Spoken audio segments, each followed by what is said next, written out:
VNIT नागपुरात समृद्ध विदर्भ समृद्ध भारत विषयक चर्चासत्र. डॉक्टर विजय भटकर यांच्या अध्यक्षतेखाली आधुनिक बायोगॅस संयंत्रावर मार्गदर्शन.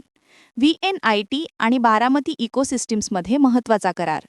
3 डिसेंबर 2025 रोजी विश्वेश्वरय्या राष्ट्रीय प्रौद्योगिकी संस्थान VNIT नागपूर येथे समृद्ध विदर्भ समृद्ध भारत या विषयावर उन्नत भारत अभियानाअंतर्गत महत्त्वपूर्ण कार्यक्रम पार पडला. या कार्यक्रमाचे अध्यक्षस्थान पद्मभूषण डॉक्टर विजय भटकर यांनी भूषवले. यावेळी राष्ट्रीय अध्यक्ष श्री गोविंद पोद्दार, विदर्भ अध्यक्ष श्री धनंजय धार्मिक, संचालक डॉक्टर प्रेमलाल पटेल तसेच डॉक्टर अनिल वाघ यांच्या प्रमुख उपस्थितीत आधुनिक बायोगॅस संयंत्रांवरील सविस्तर माहिती देण्यात आली. बायोगॅस तंत्रज्ञानामुळे विदर्भातील शेतकऱ्यांना इंधन खर्चात होणारी बचत, शेतीसाठी मिळणारे सेंद्रिय खत तसेच ग्रामीण भागातील महिलांचे जीवनमान उंचावण्याचे फायदे यावर विशेष चर्चा झाली. Doctor Vijay Bhatkar skill school या उपक्रमाची माहिती श्री निरंजन देशमुख यांनी उपस्थितांना दिली.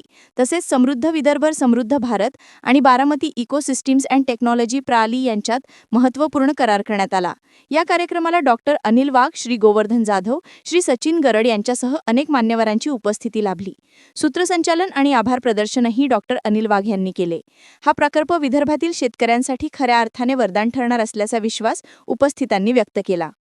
सर्वप्रथम म्हणजे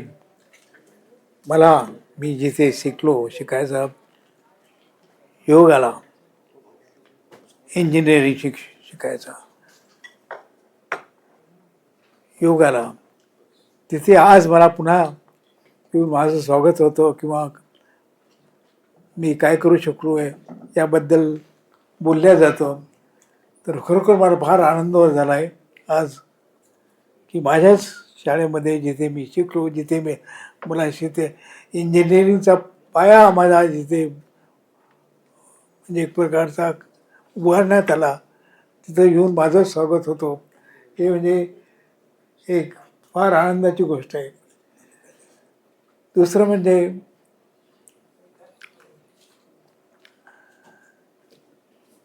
आपण काय करू शकतो इंजिनिअरिंगच्या क्षेत्रामध्ये, याच्यामध्ये जे मी शिकलो त्याच्यामध्ये तिथे.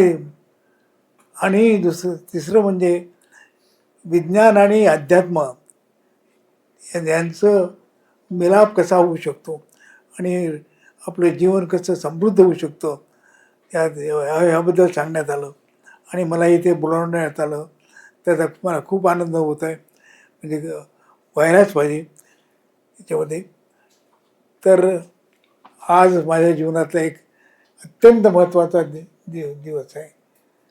आणि त्यामध्ये भारताला शेतीचं शिक्षण किती महत्त्वाचं आहे याबद्दल ते आपण कसं शिकू शकतो साधारणतः, तर त्याचं ॲक्च्युअल डेमॉन्स्ट्रेशन देण्यात येत आहे. ते सर्व लोक इथे आज आले आहेत. याचा मला खूप आनंद होत आहे आणि खूप म्हणजे खरोखर माझं आयुष्य मला वाटतं की धन्य झालं आहे. जे मी शिकलो, इंजिनिअरिंग शिकलो त्याच्यामध्ये, त्याबद्दल मला फार चांगलं वाटतं आहे. त्याबद्दल महत्त्वाचं काय आहे की मला वाटतं की विज्ञान आणि अध्यात्म यांचा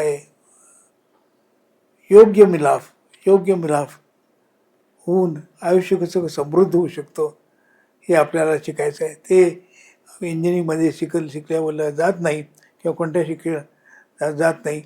त्याची पुनश्च इथे आपण ओम नमः करूया.